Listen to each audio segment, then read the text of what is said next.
चंद्रशेखर भाई, ये आपका एक बयान बड़ा विवादों में रहा कि हाथ काट देंगे। जी। ये क्या था?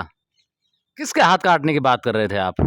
क्या एक जनप्रतिनिधि के मुंह से हाथ काटने की बात शोभा देती है? और ये रिकॉर्डिंग है टेलीफोन में लोगों के पास टपुकड़ा में। मैं खुद अभी तो उलझा हूं मेरी उलझन में, पहले मेरी उलझन तो सुलझ जाने दे, फिर तेरे बालों की लटे सुलझाऊंगा। चंद्रशेखर भाई, जब आपकी राजनीतिक कुंडली खंगाली गई तो बहुत उबड़ खाबड़ मिली। कहीं आपके पिताजी रहे पार्टियों में, फिर कहीं आपकी माताजी चुनाव लड़ती हैं, उसके बाद में दोनों भाई मैदान में आ जाते हैं। कभी आप किसी पार्टी में रहे, कभी किसी पार्टी से चुनाव लड़ा, और अंतिम आसरा आपने बीजेपी का लिया। क्या यहां भी रुकेंगे या फिर कुछ टिकट नहीं मिला बीजेपी से तो कुछ नया ही प्लान करके सोचा है? मैं बात के उस अंदर उस उस मुद्दे पे आएंगे। पहले पहले मैं एक सवाल ये पूछ लेता हूं कि आप कानून की पालना की बात करते हो। कानून का पालन तो चंद्रशेखर जी आपने भी नहीं किया। आपने भी कोई तिजारा में कोई बिल्डिंग बना रहे थे और उसकी परमिशन नगर पालिका से लेनी चाहिए थी, नहीं ली। विधायक ने उसको, विधायक का काम नहीं है, प्रशासन ने उस बिल्डिंग के काम को रोक दिया। लोग ये कहते हैं कि ये खुन्नस भी आपको संदीप के खिलाफ बोलने के लिए मजबूर करती है कि आपके किसी काम को उसने रोक दिया। इतनी हिम्मत उस विधायक में कहां से आ गई? जिनके मर जाए बादशाह उनके रोते फिरे वजीर। ये मेरे साथ ही नहीं, हमारे कार्यकर्ताओं के साथ भी है।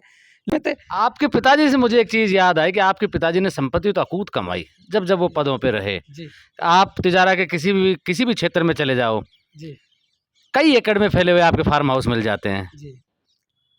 अभी तो उलझा हूं मेरी उलझन में, पहले मेरी उलझन तो सुलझ जाने दे, फिर तेरे बालों की लटे सुलझाऊंगा।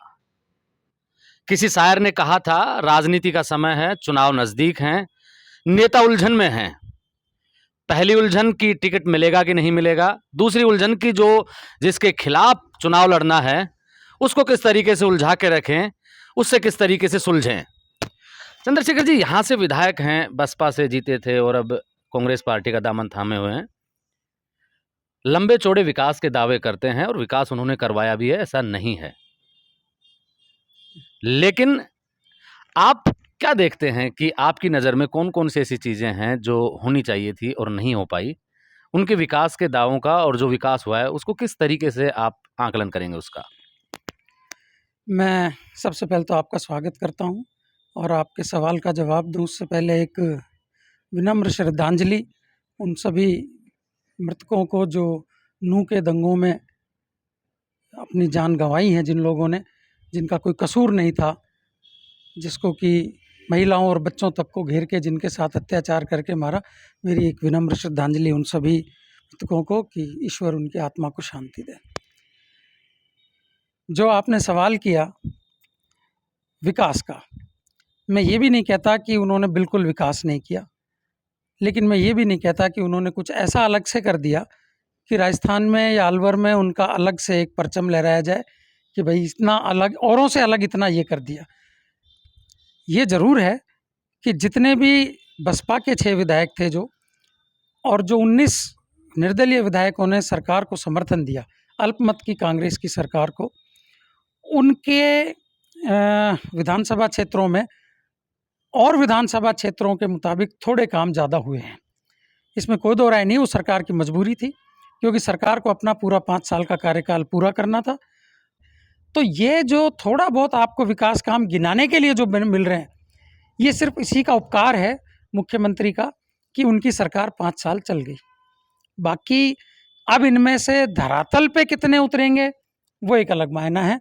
और जहाँ तक तिजारा विधानसभा की बात है, चाहे विकास इन्होंने कुछ किए, कुछ धरातल पे उतरे, कुछ नहीं भी उतरेंगे, कुछ घोषणाएं रह जाएंगी, ये सब फीकी पड़ गई जब जिले की आपने पहले तो इतनी उम्मीदें लोगों को बंधा दी, विधानसभा क्षेत्र के लोगों को, और फिर उसमें हाथ में क्या आया? शून्य। तो वो सब जो विकास, ये छोटी छोटी विकास की चीज़ें गिनाने के लिए एक बड़ा विकास नहीं हो पाया, जो ऐसी चीज़ नहीं हो पाई जो हम सदियों तक कह सके कि ये चीज़ कायम रहेगी, ये मील का पत्थर साबित होगी तिजारा के विकास में, ऐसी कोई चीज़ हो नहीं पाई। और दूसरी बात ये भी है कि जो विकास ये गिना रहे हैं, ये तो हर विधायक अपने विधानसभा में कराता है क्योंकि उसका 5 करोड़ का एमएलए लेड का कोटा है। उससे वो गली बनाए, सड़क बनाए, कहीं चार दीवारी किसी शमशान की बना दे, स्कूल में कमरा बना दे। ये वो पैसा है जो उस विधानसभा में ही लगना है, इस विधानसभा के बाहर नहीं लग सकता। और विधायक अपने घर भी नहीं ले जा सकता, चाहे संदीप जी हों, चाहे मैं हूँगा, या कोई और था पहले, या कोई आगे और होगा। ये तो जनता का पैसा है, जनता के बीच में लगाना है। बस इतना ज़रूर कर सकते हो कि इस गाँव में ना लगा के आप अगले गाँव में लगा सकते हो। चंद्रशेखर भाई, आपने जिले का जिक्र किया, नहीं बना था, और हर विपक्ष का नेता जिनको भी चुनाव लड़ना है पार्टियों से विरोध कर रहे थे कि जिला नहीं बनवा पाए, जिला नहीं बनवा पाए। अब नाम तो आ गया, खैरतल और तिजारा जिला हो गया, बिल्कुल। और आज बड़ी रैली भी करते हुए जा रहे हैं, स्वागत समारोह भी उनका चल रहा है। लोग बड़े चाव से उनके स्वागत समारोह को देख रहे हैं, उनका सम्मान कर रहे हैं। देखिए, आपने सवाल जहाँ से शुरू किया और अंत किया, मैं अंत से लेके पहले शुरू की तरफ आऊँगा जवाब देते हुए। पहली बात तो जो आपने कहा कि लोग स्वागत कर रहे हैं, लोग स्वागत कर नहीं रहे हैं। 10-10, 5-5 लोग जो सरपंच या सरपंच प्रतिनिधि या जिन लोगों पे उपकार किया गया, उन लोगों को ज़बरदस्ती रात को फ़ोन कर के धमका के बुलाया गया है कि आप लोग वहाँ मिलिए और मेरा स्वागत करिए। ये आज नहीं, 2 महीने बाद आपके सामने माइक पे भी बोलने को लोग तैयार हो जाएंगे, अभी तो नहीं बोलेंगे। और फिर मैं तो सबसे पहले इसी पे सवाल उठा रहा हूँ कि किस बात का स्वागत। 2 तरीके से सवाल उठ रहे हैं कि पहला तो ये कि सरकार ने स्वयं, प्रशासन ने स्वयं 10 तारीख तक के लिए इस तिजारा विधानसभा क्षेत्र में धारा 144 लागू करी है। मुझसे ज़्यादा आपको पता है, आदेश की प्रति आपके पास होगी, नहीं होगी तो हम दे देंगे आपको थोड़ी देर में। जो प्रशासन और सरकार के नुमाइंदे कानून बनाते हैं, उसके आधार पर जो धारा 144 प्रशासन ने लगाई, जिस पुलिस की ये जिम्मेदारी थी कि इस धारा 144 की कड़ाई से पालना कराई जाए, उसकी धज्जियां उड़ाने वाले लोगों को पुलिस अपनी सुरक्षा में बिंडूसी से लेकर भिवाड़ी तक लेके जा रही है। इससे बड़ा मखौल कानून का, सरकार का, प्रशासन का, पुलिस का उड़ नहीं सकता, मैंने देखा भी नहीं। जिस पुलिस पे ये जिम्मेदारी थी कि कोई 5 से ज़्यादा लोग इकट्ठे होते हैं, 4 से ज़्यादा लोग, उनको तितर-बितर किया जाए, वो पुलिस उनको सुरक्षा दे रही है। ये तो खुद में ही अपने आप में विरोधाभासी चीज़ें हो गई। अब रही बात जिले की बात, चलिए, जिले में नाम जोड़ा है, तो नाम की मांग तो कल कोट कासिम से भी उठेगी, परसों मुंडावर से, उससे अगले दिन अपनी टपुकड़ा से, भिवाड़ी से, सब जगह से उठ ही रही है। तो नाम जोड़ देने से अगर कुछ संतुष्टि मिलती है, नाम से अगर कुछ हासिल होता है, तो मैं कहता हूँ ये सारे नाम हटा के इस ज़िले का नाम लंदन रख दिया जाए। कम से कम विश्व प्रसिद्ध तो हो जाएगा कि हिंदुस्तान में कोई ज़िला है जिसका नाम लंदन है, अगर नाम से कुछ हासिल होता है। मैं तो सिर्फ एक चीज़ पूछना चाहता हूँ, जैसे कि विधायक महोदय के जो टीम है वो स्पष्टीकरण दे रही है सोशल मीडिया पे 3 दिन से कि बहरोड और कोटपुतली की तर्ज पे खैरथल तिजारा जिला बन गया। तो उसमें 2 चीज़ें हैं, खैरथल और तिजारा में वो चीज़ नहीं है जो कोटपुतली बहरोड में है। मुख्यालय ना तो कोटपुतली में है ना बहरोड में है, मुख्यालय पनियाला मोड़ पे है, जो दोनों ही जगह से सेंटर पड़ता है। 10-10, 12-12 किलोमीटर कोटपुतली और बहरोड से पड़ता है, इसलिए उनका नाम जस्टिफाइड है, उचित है कि दोनों का नाम दे दिया गया। मैं सवाल पूछना चाहता हूँ आपके माध्यम से कि खैरथल की बजाय मुख्यालय, जैसा आदेश मैंने कल पढ़ा है, उसमें तो स्पष्ट रूप से लिखा है कि मुख्यालय खैरथल होगा। अगर वो मुख्यालय शिफ्ट करके कहीं किशनगढ़ या बीबी रानी या कहीं सेंटर में तिजारा के और खैरथल के बीच में कहीं लाया जा रहा है, तब तो ये नाम उचित है।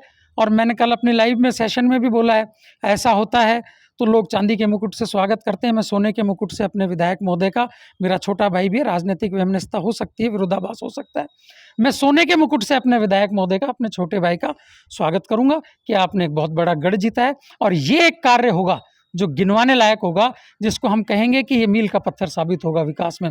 ये भी नहीं हो सकता तो कम से कम बंटवारा हो जाए कि कुछ कार्यालय इंपॉर्टेंट तिजारा में खुल जाएं, कुछ कार्यालय इंपॉर्टेंट भिवाड़ी में खुल जाएं, कुछ कार्यालय इंपॉर्टेंट किशनगढ़ में खुल जाएं, कुछ कार्यालय रह जाएं खैरथल में, और फिर इसका नाम दे दिया जाए खैरथल तिजारा, तब भी समझ में आती है।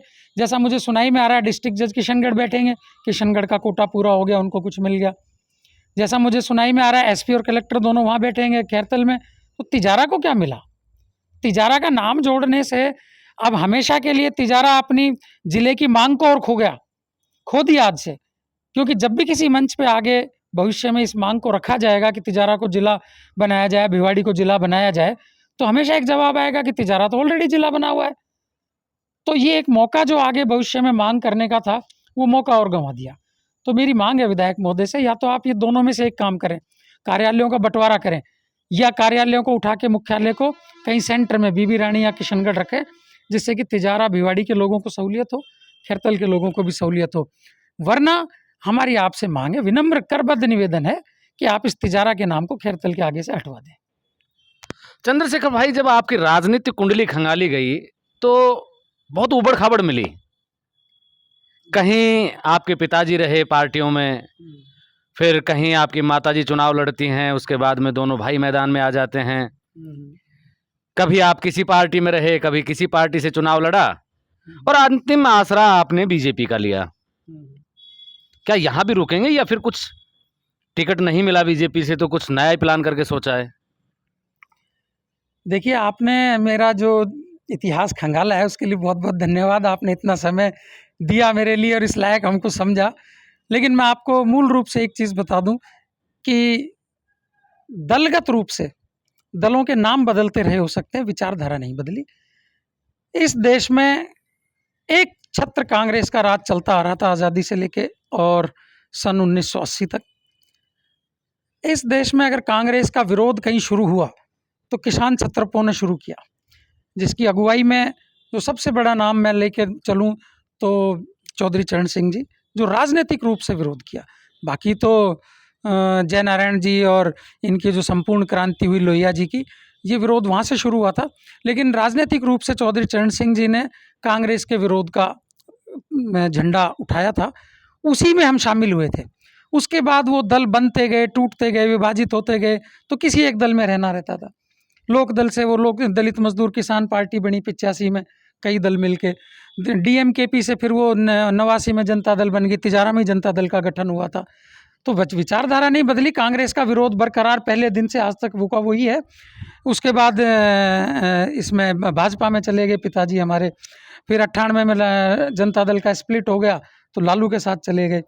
2003 में हमारी माताजी लड़ी, जब जनता दल का अस्तित्व सही डावाडोल था तो बसपा से लड़ लिए। 8 में मैं फिर जनता दल से लड़ा, जब जनता दल में थोड़ी जान आ गई। तो कुल मिला के बात एक है, विचारधारा एक है कि कांग्रेस विरोध। कांग्रेस ने इस देश में सिर्फ नारे गढ़ने का काम किया है, कांग्रेस ने इस देश को पीछे ले जाने का काम किया है, और एक परिवार के पोषण का काम किया है, और देश के संसाधनों को इनामों में बांटने का काम किया है। कांग्रेस ने कभी भी देश हित की सोच के बात, कांग्रेस का पहला कदम ही देश, बहुत लंबे उस पे ना जाए क्योंकि हम तिजारा की बात करेंगे।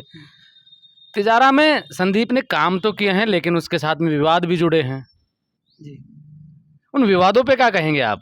क्योंकि जैसे एक विवाद ऐसा जुड़ा कि उनके पीए ने टोल टैक्स में पेट्रोल डाल के और आग लगा दी। चंद्रशेखर कहाँ सो रहा था?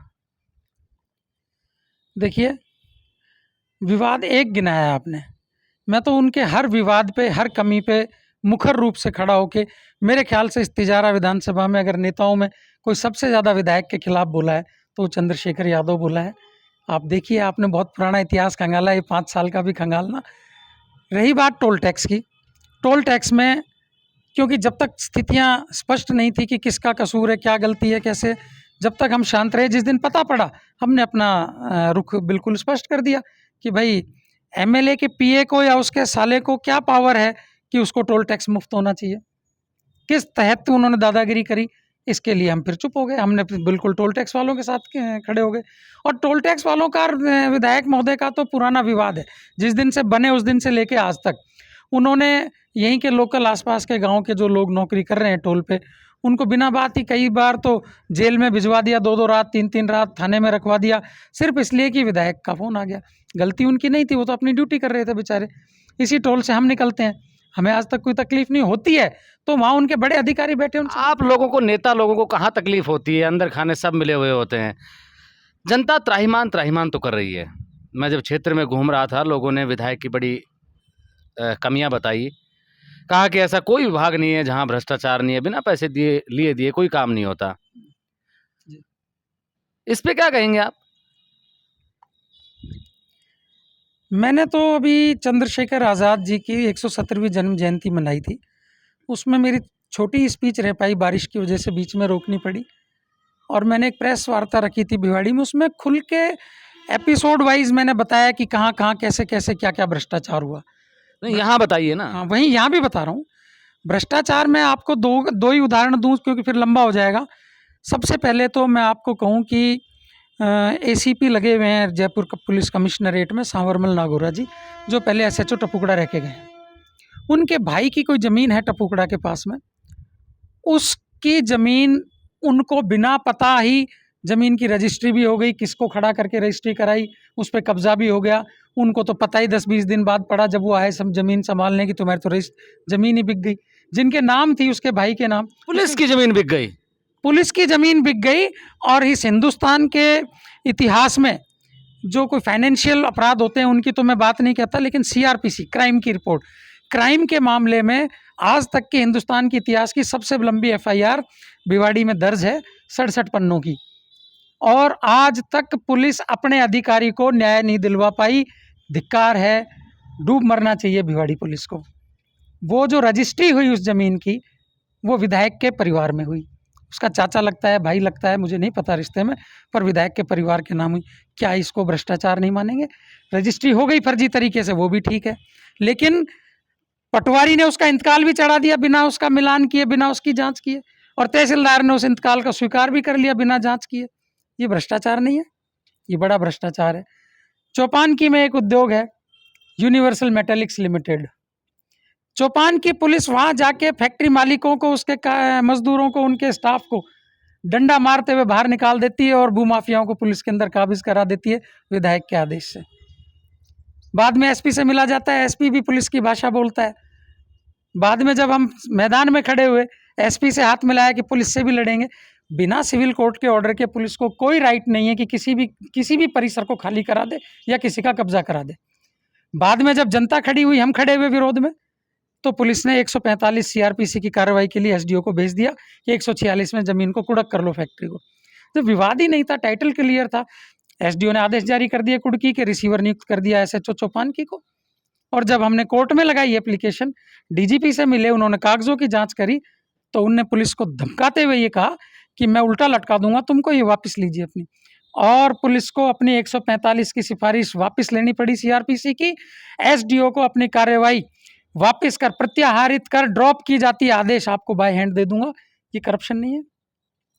बाकी छोटे करप्शन, कम से कम 50 लोगों को पिछले 4.5 साल में पुलिस के द्वारा लिए हुए पैसे वापस कराए हमने। मैं धन्यवाद देता हूँ, हमारे एक डिप्टी साहब यहाँ रह के गए थे, क्या नाम था, कोरोना काल में जो डिप्टी थे यहाँ पे, कुशाल सिंह जी। हम उनसे मिलते थे। कोरोना काल में पुलिस ने भयंकर लूट करी है। वो छोटे मोटे काम के पैसे ले लेते थे लोगों से, लोग हमारे पास आते थे, हम डिप्टी के पास जाते थे, या तो पैसे वापस करो, नहीं थाने के सामने प्रदर्शन करेंगे। हमने कम से कम 50 लोगों को पैसे वापस कराए पुलिस से। आज स्थिति ये है, चाहे तिजारा में रजिस्ट्री करा लो, चाहे तिजारा में कोई फैसला हो रहा है एसडीओ का, चाहे टपुकड़ा में अभी आप देखो 2 बीघा जमीन का नई तहसील के लिए टपुकड़ा में दान पत्र हो गया मेवात के अंदर। उस मुद्दे पे आएंगे। पहले मैं एक सवाल ये पूछ लेता हूँ कि आप कानून की पालना की बात करते हो। कानून का पालन तो चंद्रशेखर जी आपने भी नहीं किया। आपने भी कोई तिजारा में कोई बिल्डिंग बना रहे थे और उसकी परमिशन नगर पालिका से लेनी चाहिए थी, नहीं ली। विधायक ने उसको, विधायक का काम नहीं है, प्रशासन ने उस बिल्डिंग के काम को रोक दिया। लोग ये कहते हैं कि ये खुन्नस भी आपको संदीप के खिलाफ बोलने के लिए मजबूर करती है कि आपके किसी काम को उसने रोक दिया। इतनी हिम्मत उस विधायक में कहाँ से आ गई? देखिए, मैं आपको अपडेट कर दूं कि हाई कोर्ट से मैं इस केस को जीत चुका हूं। अब जीते हैं, लेकिन जिस समय उन्होंने स्टे लगाई थी उस समय की बात है ये। मैं वही बता रहा हूं आपको। मैंने आपको थोड़ी देर पहले अपने वार्तालाप के शुरू में ही एक बात कही थी कि जहां अल्पमत की सरकार को बसपा और निर्दलीय विधायकों ने समर्थन दिया और सरकार को बचाने का काम किया, वहाँ सही गलत को नहीं देखा जाता। मेरी जो ज़मीन, मेरी जो बिल्डिंग कुड़क हुई या सीलिंग करी, ये बिल्कुल पूर्णतः गैरकानूनी थी। जो सीलिंग की कार्रवाई हुई, अगर गैरकानूनी नहीं होती तो हाईकोर्ट कैसे खोल देता? मैं आपको बता दूं एक लाइन में, बिल्कुल शॉर्ट में, 30 सेकेंड में। नगर पालिका का जो कानून है, नगर पालिका एक्ट 1956, आप उसको पढ़ना। उसमें स्पष्ट रूप से लिखा हुआ है कि मेरे एप्लीकेशन लगाने के बाद 60 दिन में मेरी एप्लीकेशन का निस्तारण करना होता है नगर पालिका को। 60 दिन में निस्तारण नहीं करती, या तो मेरे को पट्टा दे, स्वीकृति दे, या मेरी फाइल खारिज करे। नहीं देती है तो उसके 30 दिन का नोटिस देके मैं 90 दिन के बाद 91 दिन अपना काम शुरू कर सकता हूँ। मैंने 2017 में एप्लीकेशन लगाई मेरे पिताजी के नाम से जब वो जीवित थे, फरवरी में। 2018 में मेरे फादर फरवरी में गुजर गए। उसके बाद 1 साल हो गया। हमने उनके गुजरने के बाद, उनके देहांत के बाद हम दोनों भाइयों ने अपने नाम से एप्लीकेशन लगाई 2018 में। 2019 तक उस फाइल पे कोई कार्रवाई नहीं हुई। हम नोटिस पे नोटिस देते रहे, हमारी फाइल, हमारी फाइल, हमारी फाइल। उसके बाद हम दोनों भाइयों में भी बंटवारा हो गया, हमने अलग अलग नाम से भी फाइल लगा दी। वो भी लगे, 2021 आ गया 2019 से जनवरी से, उस पर भी कहीं ना कहीं फॉल्ट पे नगर पालिका थी कि 60 दिन में निस्तारित नहीं कर पाई। 90 दिन बाद मेरे को काम करने का अधिकार है कानूनन रूप से। कानून की मैं कॉपी आपको दे दूंगा अभी थोड़ी देर बाद जब अपना इंटरव्यू खत्म होगा। क्लियर स्पष्ट रूप से लिखा है 194 184 में 2 धाराएं हैं। दोनों धाराओं में स्पष्ट रूप से उल्लेखित है 60 दिन में निस्तारित करें, अन्यथा 30 दिन का नोटिस देने के बाद 91 दिन, 90 दिन के बाद 91 दिन मैं काम करने को स्वतंत्र हूँ। तो उस हिसाब से मेरी सुओ मोटो परमिशन मानी जाती है। और फिर दूसरी बात, इसमें तो एक और नया पेच है, ये कि मेरी इस जमीन का 90A नगर पालिका ने अपने विवेक पर, मेरी एप्लीकेशन से पहले ही अपने विवेक पर 90A कर रखा है कि ये जमीन एग्रीकल्चर ना होके गैर कृषि में काम में आ रही है, रिहाइश के काम में आ रही है। तो वो तो पहले ही नगर पालिका मान चुकी है कि मेरी गैर खेती के काम आ रही है, गैर कृषि कार्य में मेरी ज़मीन उपयोग हो रही है, रिहाइश के उपयोग हो रही है। तो मैंने तो पट्टा ही मांगा था जो 60 दिन में देना था, जो नहीं दिया। उसके बाद मेरी सुओ मोटो परमिशन मानी जाती है, और उसके बाद भी इन्होंने मेरी उसको गैर कानूनी तरीके से सीज़ किया। सीजर की कार्रवाई भी जब होती है जब मैं नगर पालिका के 3 नोटिस, लगातार 3 नोटिसों का जवाब ना दूं। चौथे नोटिस में सीज कर सकते हैं। मैंने उनके हर नोटिस का जवाब दिया है, या तो उसी दिन या अगले दिन, और उसके बावजूद भी हाई कोर्ट ने यही पूछा है किस आधार पे, और इनके पास जवाब नहीं था। 6 महीने तक तो पेशी का जवाब लेके नहीं जा सके, और मेरा तो टाइम। तो अब आप सरकार बदलने का इंतजार कर रहे हैं? नहीं, मेरा तो हाई कोर्ट ने ऑर्डर कर दिया 2 महीने का, 10-5 दिन में मेरा पट्टा जारी हो जाएगा। उस दिन हम यहीं पे जश्न मनाएंगे और मिठाई बांटेंगे और अपना काम शुरू करेंगे।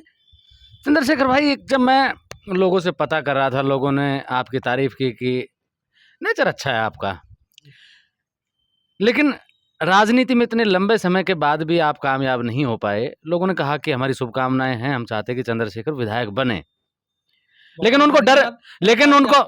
लोगों को डर ये है कि अगर पार्टी ने टिकट नहीं दिया तो चंद्रशेखर करेगा क्या? दोबारा से किसी नई पार्टी में जाके चुनाव लड़ेंगे, निर्दलीय चुनाव लड़ेंगे, या फिर अगली बारी का इंतजार करेंगे अगले 5 साल तक? देखिए, पहले तो मैं आपके पहले सवाल का जवाब दूं कि हम अभी तक कामयाब नहीं हुए। ऐसा है, जब एक पुरानी कहावत है अपने देसी में, जिनके मर जाएं बादशाह उनके रोते फिरें वजीर। ये मेरे साथ ही नहीं, हमारे कार्यकर्ताओं के साथ भी है।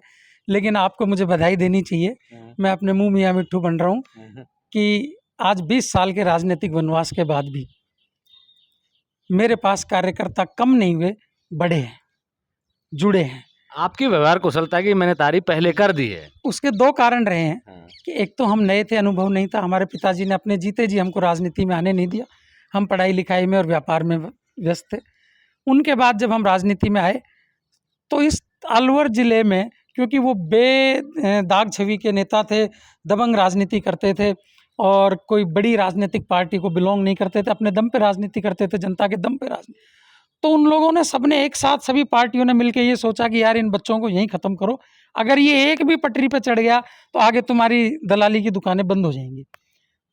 तो देखिए, आप 2000 के चुनाव में सांसद और जिला प्रमुख रहते हुए जिले के बड़े बड़े नेता तिजारा में आके पड़ाव डाल दिया कि कहीं ये कामयाब ना हो जाए।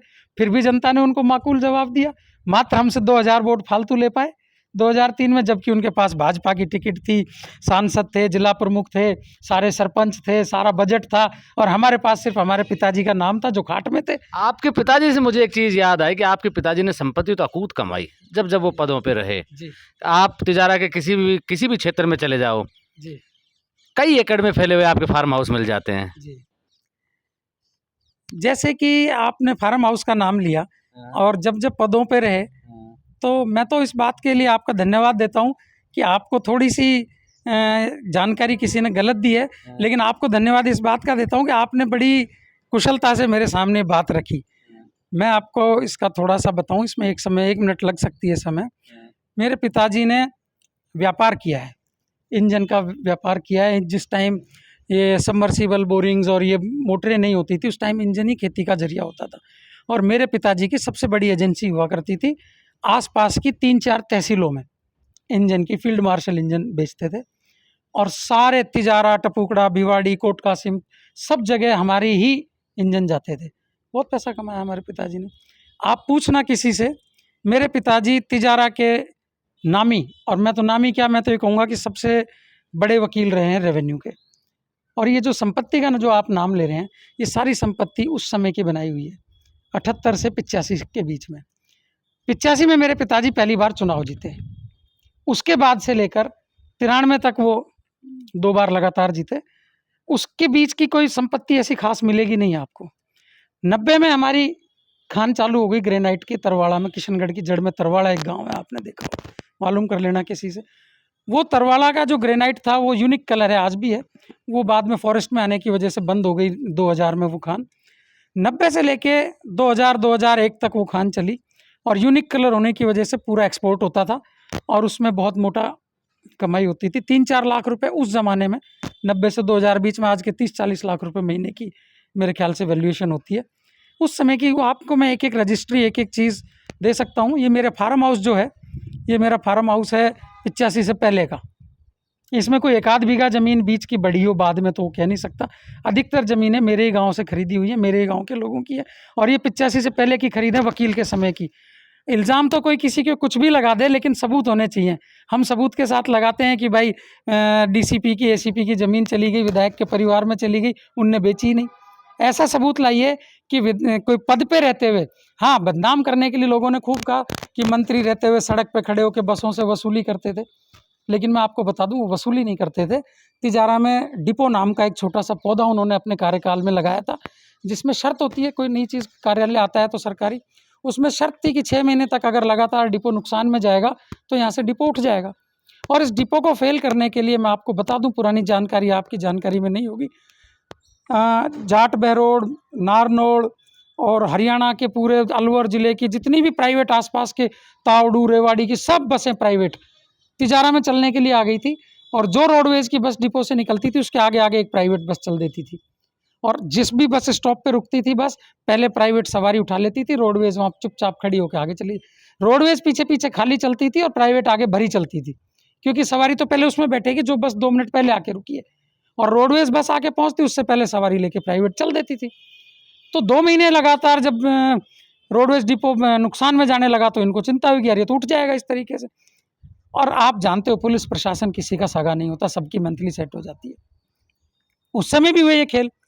फिर हमारे पिताजी ने खुद लठ उठाया, जो प्राइवेट बस सड़क पे दिखती थी उसी को रुकवा लेते थे। आजा, मंत्री होने के नाते एस्कॉर्ट उनके दादागिरी नहीं, पुलिस साथ होती थी एस्कॉर्ट। आज जो पुलिस संदीप के साथ में है, विधायक के, उस पुलिस को आप गलत ठहरा रहे हो। बिल्कुल, 144 के अंदर अगर पुलिस संदीप का जुलूस निकलवा रही है तो पुलिस बिल्कुल 100% गलत है। मेरा भिवाड़ी पुलिस कप्तान से सीधा यक्ष प्रश्न है कि बताइए, आप 144 लगी हुई, किस आधार पे आपकी पुलिस इनको एस्कॉर्ट कर रही है, सिक्योरिटी दे रही है?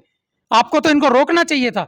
हमारे पिताजी ने दादागिरी नहीं करी, एस्कॉर्ट से कह के बस को रुकवाते थे और उनका चालान करवाते थे, उनको जब्त कराते थे। आपका एक बयान, जिससे कि रोडवेज का डिपो मुनाफे में आवे, और फिर अगले 4 महीने रोडवेज का डिपो मुनाफे में रहा, तिजारा में कायम है, आज तक कायम है। चंद्रशेखर भाई, ये आपका एक बयान बड़ा विवादों में रहा कि हाथ काट देंगे जी। ये क्या था? किसके हाथ काटने की बात कर रहे थे आप? क्या एक जनप्रतिनिधि के मुंह से हाथ काटने की बात शोभा देती है? नहीं, आप ठीक कह रहे हैं, लेकिन क्या है, शब्द हमेशा परिस्थितियों के अनुरूप निकलते हैं। हर समय आदमी की परिस्थिति एक सी नहीं होती, माहौल एक सा नहीं होता। किस माहौल में, किन परिस्थितियों में आप खड़े हो, क्या पीछे हुआ है और क्या आगे होने जा रहा है, इन सब चीज़ों पर निर्भर करता है। मैंने ये बात कही, मैं झूठ नहीं बोलता, और कि मैं अपनी बातों से कभी पलटता नहीं। जो मैंने कह दिया वो कह दिया, मुझसे गलती हुई है माफ़ी मांग लूँगा, नहीं हुई तो नहीं मांगूंगा, मुझसे कोई गलती नहीं हुई। वो शब्द मेरे निकले थे एक विरोध के स्वरूप में, क्योंकि वहाँ एक बोर्ड का विवाद था, बोर्ड वहाँ पहले भी और बहुत सारे लगे हुए थे, अलग अलग समाजों के, अलग अलग व्यापार मंडलों के, प्रतिष्ठानों के, सबके बोर्ड लगे हुए थे। ना तो मैं उस बोर्ड को लगाने में था ना हटाने में। मैं अपनी स्थिति पहले स्पष्ट ये कर देता हूँ, लगाने वाले भी कोई और थे, हटाने वाले भी कोई और थे, लेकिन हमारी भावनाएं उस बोर्ड से इसलिए जुड़ी कि वो बोर्ड कोई एक समाज का, एक जाति का, किसी व्यापारिक संगठन का, किसी सामाजिक संगठन का नहीं था। वो बोर्ड था शहीदों का, एक ऐसे युद्ध के शहीदों का जिसने एक हिंदुस्तान के बहुत बड़े भूभाग को चाइना में जाने से रोक दिया। रेजांगला का, रेजांगला के शहीदों का, उस पर रेजांगला के शहीदों का ही जिक्र लिखा हुआ था, उन्हीं का नाम लिखा हुआ था। उनकी शहीदी से पहले वो सैनिक, चाहे यादव रहे हो, जाट रहे हो, गुजर रहे हो, बामन रहे हो, किसी भी जाति के रहे हो, वो अपनी जाति के हो सकते हैं, समाज के हो सकते हैं, लेकिन एक बार वो देश पे मर मिटे, न्यौछावर अपनी जान कर दी, शहीद देश के लिए हो गए, फिर वो किसी समाज के या किसी एक वर्ग के नहीं रह जाते, वो देश की धरोहर हो जाती है। और उस देश की धरोहर को, उस देश की धरोहर की कोई बेइज्जती करेगा, उसके खिलाफ कोई बात आएगी, उसकी बुरी तरह बेइज्जती करी जाएगी। मैंने देखा, आपने देखी होंगी वीडियोस, जेसीबी से उस बोर्ड को उखाड़ के कुत्ते की तरह घसीट के ले जाया जा रहा है। हम पहुंचे वहां पे समय पे, पुलिस से झगड़ा करके वापस उस बोर्ड को लगाया। पुरानी कहानी है, जो भी हुआ उसको छोड़िए, लेकिन मैं बता रहा हूँ, जो शहीदों का अपमान हुआ उसके खिलाफ गुस्सा था और हम बोले, और रात को उस बोर्ड को फिर जलाया गया। तो अगले दिन हमें गुस्सा नहीं आना चाहिए? कहीं शहीद की मूर्ति लगी हुई है किसी गांव में, रात को कोई उसके ऊपर तोड़ कालक फेंक जाए, कोई आंच लगा जाए उस पर, या उसका अंग भंग कर जाए मूर्ति के, तो आप बताइए क्या क्या होना चाहिए प्रतिक्रिया समाज की? चुपचाप बैठे रहें और देखते रहें कि शहीदों का अपमान हो रहा है? मेरा आज भी एक सवाल है, यक्ष सवाल है, जिनको विरोध था उस बोर्ड से, शहीदों के बोर्ड से, कि भाई उस शहीदों के बोर्ड से किसी को भी क्या आपत्ति थी, मुझे बता दो। मेरे आज तक समझ में नहीं आया, इतने सारे बोर्ड लग रहे थे, उस एक बोर्ड से क्या आपत्ति थी? उसको राजनीतिक रूप दिया गया, उसका राजनीतिकरण किया गया, जबकि तय ये हुआ था कि इसमें कोई राजनीति नहीं करेगा। हमने साफ मन से काम किया, राजनीति की गई विधायक की तरफ से। आज तो लोग नहीं देंगे, जिस दिन आचार संहिता लग जाएगी, टपुकड़ा के व्यापारियों के पास मोबाइल में रिकॉर्डेड है कि जब दोनों पक्षों की मीटिंग हुई प्रशासन के साथ, तब ये तय हुआ था कि 2 दिन बाद मंदिर में दोनों पक्षों की मीटिंग होगी, और उस मीटिंग में जो फैसला होगा इस बोर्ड का, वही फैसला होगा फाइनल। जब तक ना तो कोई सा भी पक्ष इस बोर्ड को नहीं छेड़ेगा, और उसकी सिक्योरिटी के लिए पुलिस लगा दी थी। और ये कब फैसला हो गया, जब दोनों पक्ष निकल गए, तो टपुकड़ा के व्यापारियों को विधायक महोदय फ़ोन करके कहते हैं कि मैं तो जयपुर निकल रहा हूँ, तुम इस बोर्ड को उखाड़ दो। विवाद वहाँ से शुरू हुआ, और ये रिकॉर्डिंग किसने कहा? विधायक ने कहा। और क्या कहा? कि मैं तो जयपुर निकल रहा हूँ और आप इस बोर्ड को उखाड़ दो, ताकि विवाद हो और वो उस विवाद में अपना फायदा कर ले। और ये रिकॉर्डिंग है टेलीफोन में लोगों के पास, टपुकड़ा में। मैं खुद सुन के आया हूँ। जब टपुकड़ा तहसील का मामला हुआ, उसमें हमने आंदोलन किया, जीत भी हासिल करी। विधायक महोदय का धन्यवाद, उन्होंने अपनी बात को, हमारी बात को माना और हमारे पास चल के आए कि ठीक है, गलत है, गलत फैसला है, इसको बदलेंगे। उन्होंने बदला, जहाँ सही करेगा। मैं कह रहा हूँ, अगर जिले में भी कोई, अगर हमको मिलती है कोई अच्छी चीज़, तो मैं खुद, लोग चांदी के मुकुट से स्वागत करते हैं, मैं सम्मान करूँगा सोने के मुकुट से, करिए आप। लेकिन ये चीज़ आपको व्यापारियों के पास मिल जाएगी आज भी रिकॉर्डिंग, लेकिन आपको कोई सुनाएगा नहीं, देगा नहीं, अपना नाम लेके नहीं देगा। जिस दिन आचार संहिता लग जाएगी, ये विधायक नहीं रहेगा, उस दिन सारी चीज़ें आपके सामने शीशे की तरह आ जाएंगी। ये देखिए आप समाज में किस तरीके का वैमनस्य फैलाने का काम करते हैं, और वो कहते हैं कि मैं तिजारा का प्रथम नागरिक हूँ। अब एक चलते चलते अंतिम सवाल ले लेते हैं कि लोग, अलवर जिले में एक जोड़ी हुआ करती थी, जगत और जगमाल की। उनके दोनों बेटों ने चुनाव लड़ा, लेकिन लोग उस जगमाल को ढूंढते फिरते हैं, वो नजर नहीं आता दोनों बेटों में किसी में। उनका एक अलग ओरा था, अलग बात थी, और वो एक अलग ही किस्म के नेता थे। देखिए, सबसे पहले तो मैं आपसे एक सवाल का सवाल कर रहा हूँ, सवाल के जवाब के रूप में सवाल। आप ये बताइए, वो बोर्ड वाला मेरा मैटर क्लियर हुआ कि वो मेरा किसी जाति विशेष या उसके खिलाफ नहीं था, और वो मेरा आक्रोश जो था वो सही था। आप बताइए, इस देश में शहीदों का सम्मान होना चाहिए कि नहीं होना चाहिए? जिनके भरोसे हम आज यहाँ बैठे हैं, अगर उनकी शान में कोई गुस्ताखी होगी तो हमको और आपको आक्रोशित होना चाहिए कि नहीं होना चाहिए? होना चाहिए। तो मेरा वो जो रिएक्शन था, चाहे त्वरित था, चाहे गुस्से में था, चाहे आज उसको हम गलत भी मान सकते हैं, लेकिन आक्रोश था शहीदों के प्रति अपमान का। अब रही बात आपकी जगत जगमाल की जोड़ी, देखिए ऐसा नहीं है कि जनता ने हमको स्वीकार नहीं किया, जनता ने हमको हर बार अच्छी वोट दी है। इसका सबसे बड़ा कारण तो ये रहा कि 2003 में माननीय नवाब साहब चुनाव जीत गए कांग्रेस की टिकट पर, और इसके लिए भी मैं जिम्मेदार ठहराता हूँ इस जिले के सबसे बड़े यादव नेता, जो आज जीवित यादव बड़ा नेता अपने आप को मानता है, जो उस समय 2003 में जिला प्रमुख और सांसद हुआ करते थे। उन्होंने यहाँ आकर तिजारा की सीट को ख़त्म किया। तिजारा, अब वो मैं बाद में आपसे अनऑफिशियली भी बात करूँगा। उसके बाद 2006 में विधानसभा सीटों का परिसीमन हुआ, और उस परिसीमन में नवाब साहब ने अपने हिसाब से परिसीमन कराया। तिजारा से कोट कासिम के 84 गाँवों को हटाया गया, और उसके बाद ये परिस्थितियां बनी कि हमको संघर्ष करना पड़ रहा है। अगर वो परिसीमन में 84 गांव नहीं हटे हुए होते तो आज तक भी तिजारा से विधायक जगमाल सिंह और उसके परिवार का ही आदमी होता। ये थे हमारे साथ में चंद्रशेखर यादव, जो तिजारा विधानसभा से तैयारी कर रहे हैं, पहले भी चुनाव लड़ चुके हैं। सबसे खूबसूरत बातचीत में सबसे खूबसूरत जो रही इनकी बातचीत कि अपने विरोधी पर कड़ा प्रहार भी करते हैं और उनके किसी भी अच्छे काम की तारीफ करने से भी नहीं चूकते। राजनीति में ऐसे कम लोग हैं। आप मेरे साथ देख रहे हैं ब्लैक एंड व्हाइट सच। मैं महेंद्र यादव। जय हिंद, जय भारत।